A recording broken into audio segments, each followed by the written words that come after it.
follow your lead, Oh, whatever. okay. Hi, everyone. Welcome to Where I'm From with Anne. We're here on Zoom because Instagram decided not to work, which it does periodically. So thank you for joining me, Anne. Thank you for having me. This is great. Yeah, and I guess is that we chatted before we started recording, so now this is like pretend Chat. chatting. Um, Yeah. is there anything you want to say or anything before you start reading? Sometimes people just want to launch right into it. Sometimes they want a moment to acclimate. It's really personal. No, I think I'm fine. I think I can go ahead and read it if Okay. you want. Yeah. Okay. All right. So I am from I am from Ivory Keys, from TV jingles and show tunes. I am from a house too empty, its silent echo lingering with last night's perfume. I am from the lone buckeye tree in the backyard, waiting for me after school, beckoning me to climb higher. I am from singing harmonies while washing the Christmas dishes and the martini glasses and the always overflowing ashtrays. I am from Bammie and Grampa, who drove from Seattle to see us every Easter, and Nana, who lived upstairs for 10 years but never shared a meal with us. I am from going to football games rather than plays and dirty laundry that was never, ever aired. I am from Pearl Harbor stories no one really wanted to remember, and how we were somehow, somewhere, related to Pilgrams and Pocahontas. I am from cornfields as high as an elephant's eye and a huge frozen river that snagged barges coming down from Lake Michigan. I am from Velveeta cheese dip and Fritos and tomato aspect, and the way my mother chastised me for not cutting strawberries close enough to the green stems because she'd grown up during the Depression and she still felt hungry. Thank you. Huh? So it's interesting because I wrote this pretty quickly. I didn't really lazy with it. Yeah. And I also was surprised at the sort of duality of my life and the perspective as a child. Now reading this as an adult, but trying to be in that child frame of mind at the time, seeing things that were odd, but not knowing why they were odd, not understanding. There was this sense of my parents went through the war, and in the 50s, we were the Leave It to Beaver. Everybody wanted to get back to normal. Nobody wanted to talk about problems. Everybody was fine. And we lived in a sort of a upper middle class life with country club and cocktail parties. But then there was this quiet desperation of loneliness and not even secrets, just nobody talked about anything that was uncomfortable. And so there were plenty of things that were uncomfortable that were going on, but it wasn't discussed. It wasn't, you know, um, everybody was happy, but we were all still lonely. Mhm. There was singing, but there was also silence and emptiness. And there was this odd set of grandparents who I adored my grandparents from Seattle who came once a year. I don't know how I ever got to know them once a year. And I Mhm. had a grandmother who lived in our house for 15 years and never shared a meal with us. And I just thought, this is normal. Mhm. This is, everybody must do that. So it was just perplexing as a kid I was also both of my brothers were 8.5 and 10 years older than I. Mhm. And so I I had was older brothers too. It's a different experience when you're sort totally, of on they your grew own. up in the early 50s. I grew up in the early 60s. Yeah, that's It a was a lot different. completely different experience. And so, in a way, I have family and siblings, but in a way, I didn't have siblings because we didn't play together. When I was in third grade, my brother was a freshman in college. Yeah. So it was like having extra parents. It was kind of annoying more than anything. So it was sort of, and there were just things that um, life wasn't quite working the way it should be, but nobody talked about it. It was kind of all shoved under the rug. And, um, my grandmother who lived with us was all impressed with the fact that we were descendants from the Pilgrims, and yet we were living in the middle of a Peoria, Illinois, where nobody cared. And if we lived in New England, people would care about that kind of thing. Nobody cared about it in Illinois. So it was sort of this tension of like, who are we, and why are, what are we trying to do here?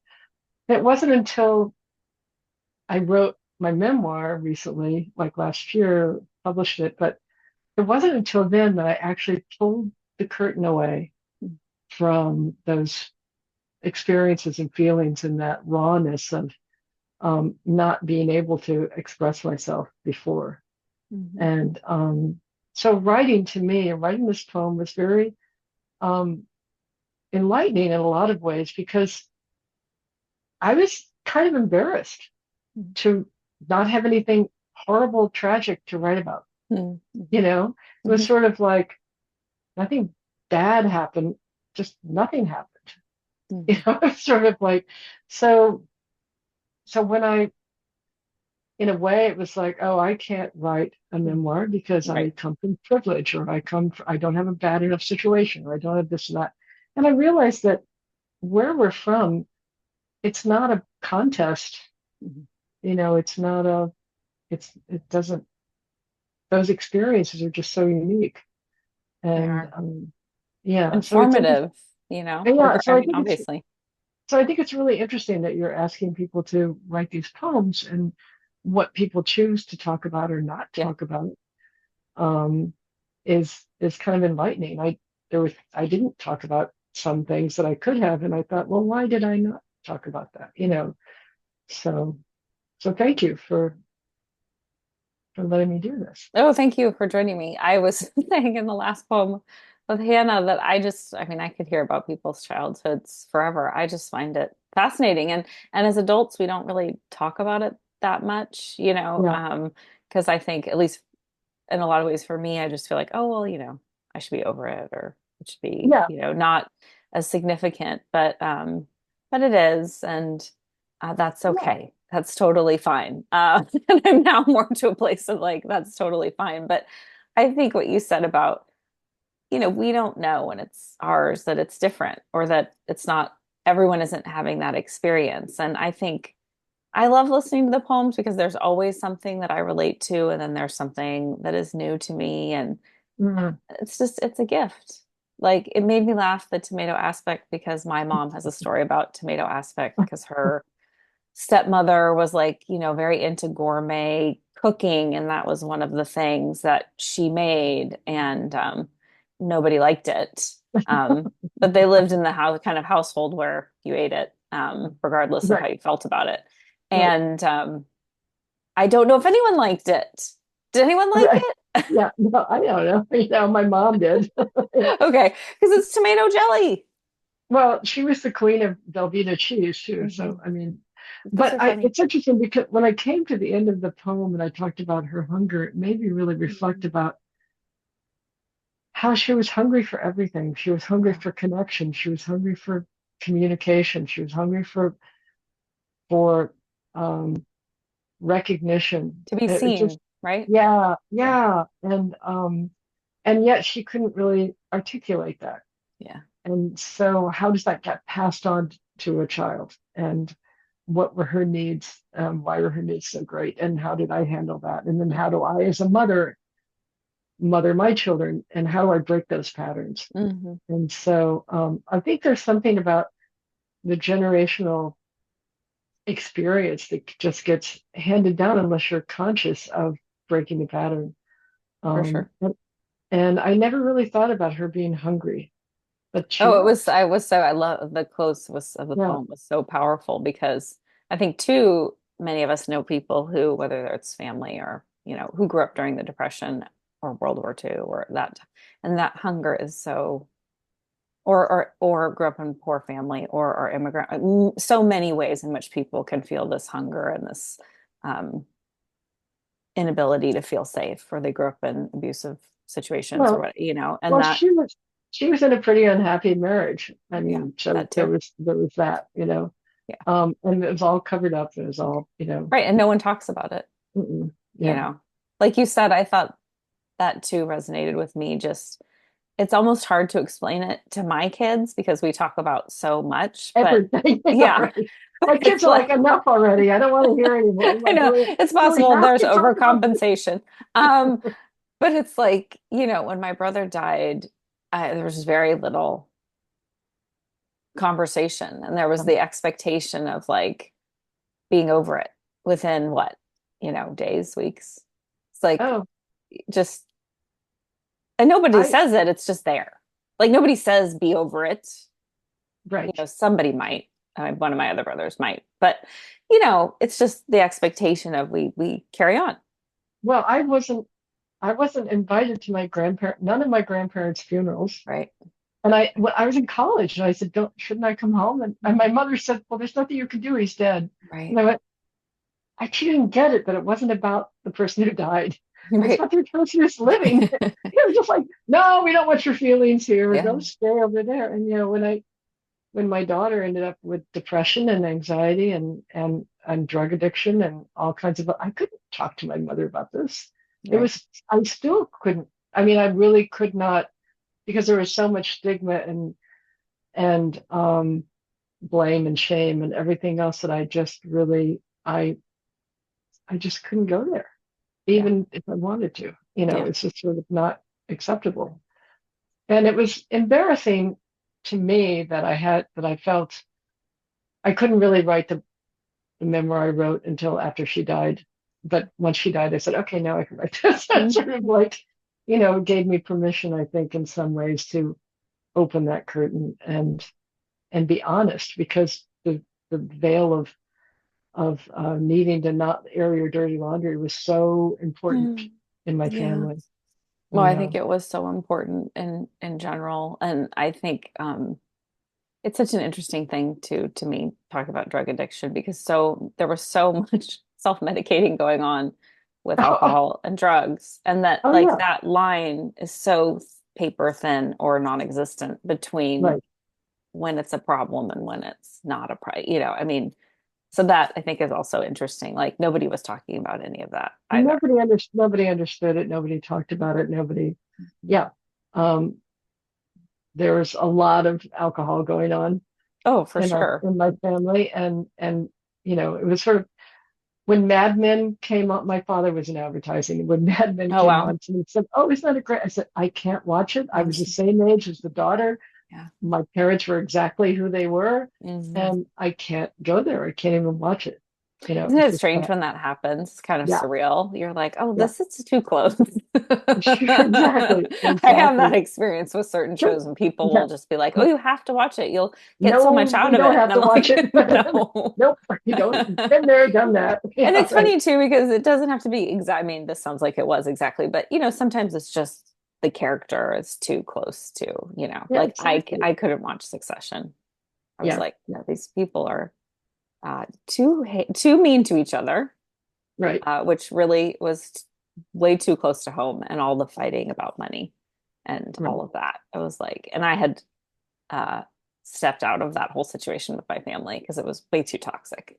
Sure. And it was Yeah. not on that level, obviously, but it was No. just that kind of, I don't know, winner takes all mentality. Well, Um, also the way men were treating women at the time, sort of, mm, I lived in a family of giant men. I mean, same.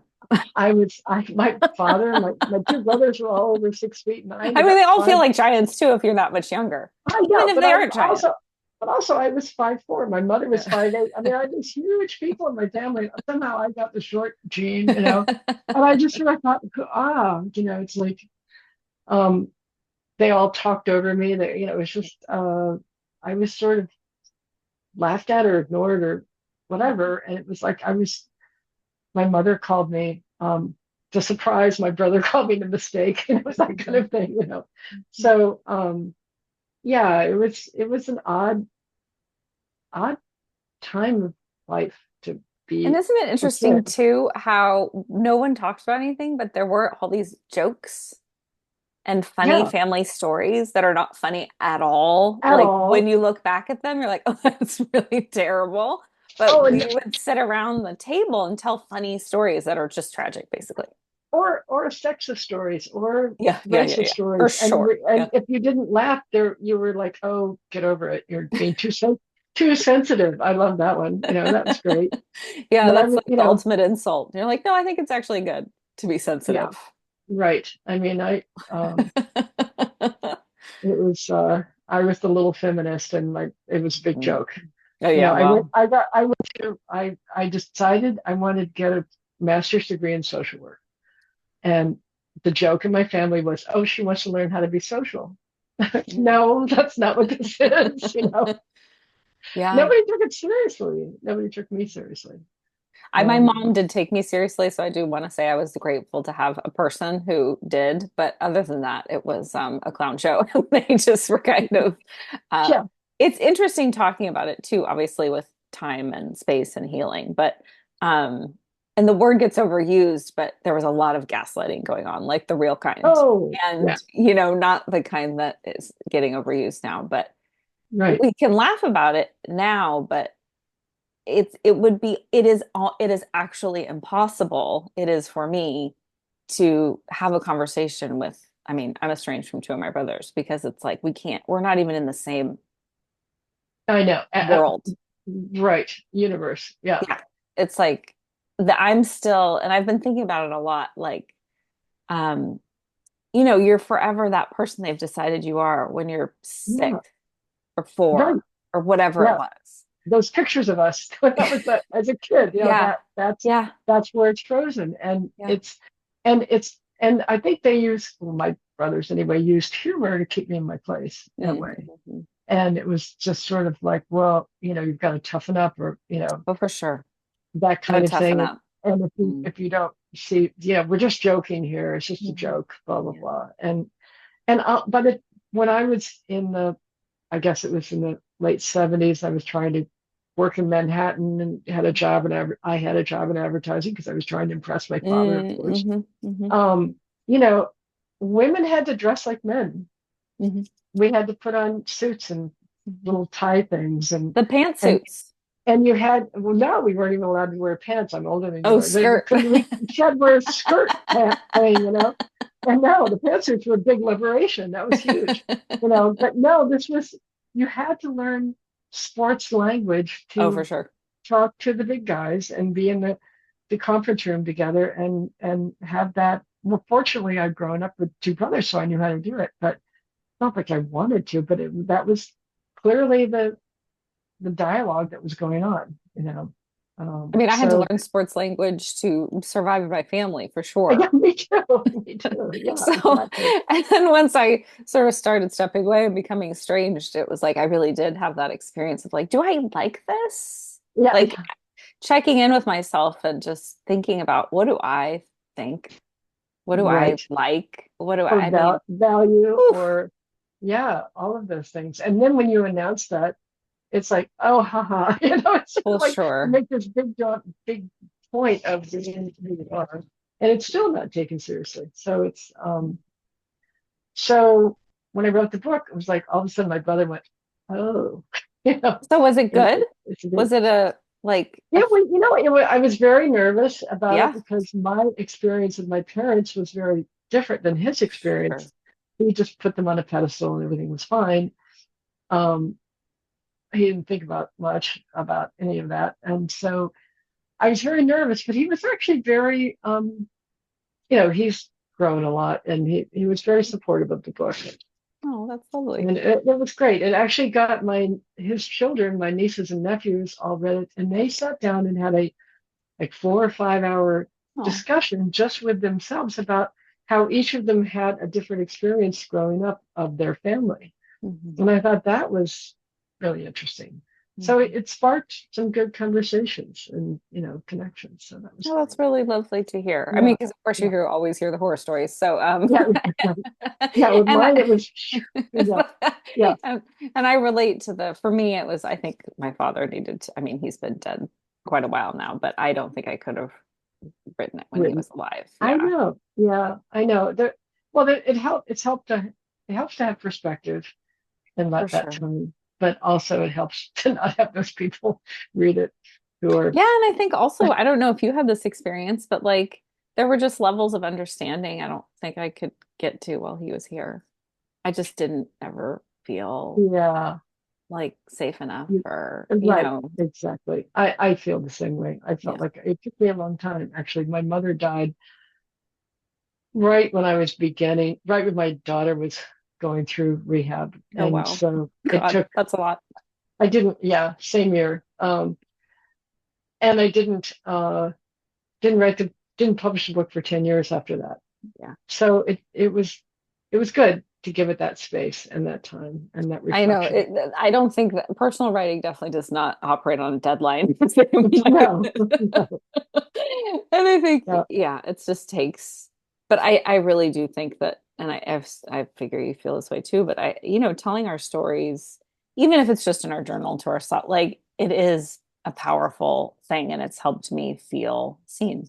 And also to kind of untangle things. Like I don't know if yes, I could have, I mean, and I'm talking about them in therapy and with friends and it's but there's different. just something, yeah, there's something about The creative yeah, process. yeah, and making connections and to things that I might not have in the same way. And so it's been a really rich experience for me and I'm grateful that I like gave myself the time, not It knowing was where it would lead, but just saying, right. okay, this is important.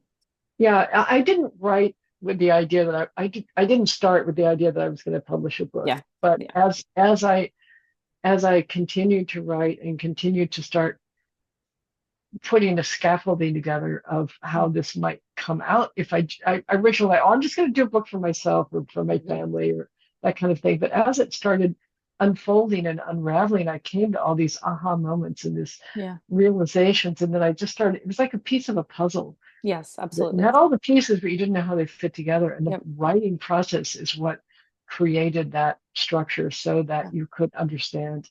And once it got done, I thought, you know, if I've had these insights and I've had these experiences and I've been able to figure this out, this may be of use to someone else. And that's when I Mhm. decided to publish it. Yeah, Yeah. I think that, I mean, So, and I don't know if you've had this experience too, but books have saved me. And so oh yes. Oh, they're absolutely. so important to me Yeah. that it's like, okay, you have to kind of believe in yourself a little bit, which is Yeah. always can be a challenge for me. But I think for many of us, and it's like, okay, well, books have been meaningful to me. So there is a possibility this could be Right. meaningful to somebody. Well, I think So that I was just talking with someone about that last night about the fact that I feel the explosion in memoir has a lot to do with the hunger, if you will, mm, the thirst for story sharing and myth making and yeah, um, healing on a personal level like that you're not going to get out of a how-to book. You're not going to get that out of right. a academic book or a how-to thing, or it's more personal. And when you can find a role model in mythology or in history or in a memoir or something like that that shows you this is one way to get through that problem, then Hmm. it's such a relief. It's such Yeah. a confirmation that it's going to be okay. Yeah. You can do this, and I did it, and you can do it, and we Yeah. can all do it. So yeah, Well, and it's for really me, the first woman who really spoke to me was Sylvia Plath, and she died by suicide, as did yeah, Anne Sexton, another person yeah, I found a lot of solace in. And it's like, right, it's important to also people survived. Like we have more exactly. tools now, we have a lot more awareness, and we survived. Yes, And I think, those stories are like it's not always tragedy, even if the no, no, circumstances are no, no, tragic. Like we yeah. we can evolve and change and And I think I do think that that sharing those stories and giving that a lot of it is about hope and it's a lot about transformation. yeah. And you know, um, there may be tragedy to discuss, Yeah. but it's also about how to move through it. Yeah. You know, And grief is part of life, yeah, and I think that speaking of the hunger, back then nobody really wanted to acknowledge that grief is I part of life. Yeah, I think there was so much pain in the Second World War and Oh, in for the sure. Depression and in those kind of experiences in Vietnam even Yeah. that it was too it was too much. Yeah. You And they had know, no, very few tools yeah. to unpack anything. So, well, thank you, Anne. This has been such a lovely Yeah, thank you. conversation and poem. Is there anything else you'd like to say before we wrap up? I just want to say thank you so much for offering this, and Oh, I my think it's pleasure. been really interesting, everybody's poem and also everybody's perspective, and how different and yet universal Mhm. where we're from is as a concept. So thank you so much. You're welcome. It's great. It's I my appreciate it. joy. I love it. Yeah. So, thank you for taking the time, and thank you for everyone who watched this recording. All right, until next time.